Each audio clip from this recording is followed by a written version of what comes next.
ગામિત કિનલભાઈ બટુકભાઈ. અને તમારું નામ ગામિત યોગિતાબેન કિનલભાઈ. અને ગામ કયું આપણું? ગામ ઝરણપાડા. ઝરણપાડા. એટલે તાલુકો કયો? ઉચ્છલ, જિલ્લો તાપી.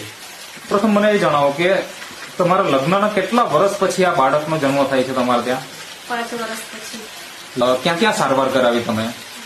ડાંગ જિલ્લા બાજુ જતા હતા, ત્યાં આયુર્વેદની દવા કરાવી. ડાંગ જિલ્લામાં આયુર્વેદિકની દવા કરાવી. હા, એ કેટલા સમય સુધી? 6 મહિના ઉપર થઈ ગયું. 6 મહિના. 6 મહિના.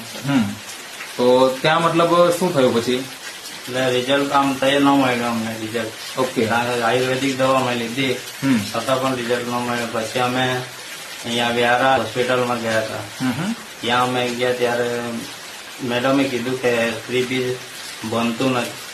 બનતું છે પણ નાનું એમ ઓછું છે, નાનું છે એવું કહેતા હતા અમને. ને બીજું તો એ લોકો એવું કીધું કે માસિક રેગ્યુલર નથી. તો સૌપ્રથમ તો પહેલા તમને કોર્સ પૂરો કરવો પડશે 6 મહિનાનો.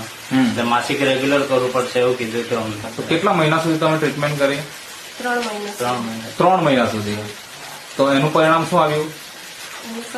કઈ નહીં, રિઝલ્ટ કઈ નહીં. પછી તમે બંધ કરી દીધું 3 મહિના પછી ટ્રીટમેન્ટ? પછી બંધ કરી. પછી ત્યાં દવા આપી અમે. એ દવા અમે વાપરી 3 મહિના સુધી.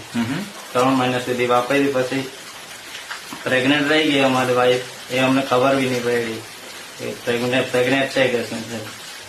પછી સોનોગ્રાફી કરાવી ત્યારે ખબર પડી. જયારે સોનોગ્રાફી કેટલા મહિને પ્રેગ્નન્સી રહી ગઈ? મતલબ અમે તો દવા ચાલુ કરેલી, તેના 2 ડબ્બા પૂરા થયેલા અને માસિક અટકી ગયેલું. એટલે અમને એવું કે પેલા બેવું થતું હતું, એટલે એવું જ થતું હતું, એવું જ હશે એવું એમ. બરાબર. માસિક ધર્મનો જે પ્રોબ્લેમ હતો તમને એવું લાગતું હતું કે પ્રોબ્લેમ હજુ બી ચાલુ જ છે? માસિક છે તો વર્ષમાં 1 વાર બી આવે, 2 વાર બી આવે, એવું જ. આખા વર્ષમાં 1 કે 2 જ વખત આવતું? જે આમ મંથલી પીરિયડ્સ આવતા હોય એવું નહીં? એવું નહીં. બરાબર. જયારે જે એટલે તમે આ વખતે પણ એવું જ સમજ્યા કે પ્રેગ્નન્સી રહી ગઈ તમને ખબર જ નહીં? તમને એમ કે આ પણ આ પ્રોબ્લેમ છે એટલે માસિક આવ્યું જ નથી એમ. બરાબર ને? ઓકે. તો પછી ટેસ્ટ 4 કરો. મહિના થઈ ગયા પછી અમે દવાખાને જતા હતા. હા. તો ડોક્ટર લોકો એમ કે બીજી તકલીફ કાઢી દે, એસિડિટી વધી ગયેલી છે, નામ તેમ એવું બધું જવા દે. પછી અમે ચાલો ને એકવાર સોનોગ્રાફી કરાવી જોઈએ એવી રીતે સોનોગ્રાફી કરાવી. તો ડોક્ટરે અમને અચાનક જ કહી દીધું કે 2 મહિના ને 2 અઠવાડિયા થયેલા છે. ત્યારે ખબર પડી અમને. અચ્છા, એટલે 4 મહિના પછી તમે જયારે ટેસ્ટ કરાવ્યો, બરાબર ને, અને સોનોગ્રાફી કરી ત્યારે ડાયરેક્ટ ખબર પડી ગઈ કે 2 મહિના ઓલરેડી થઈ ગયા છે?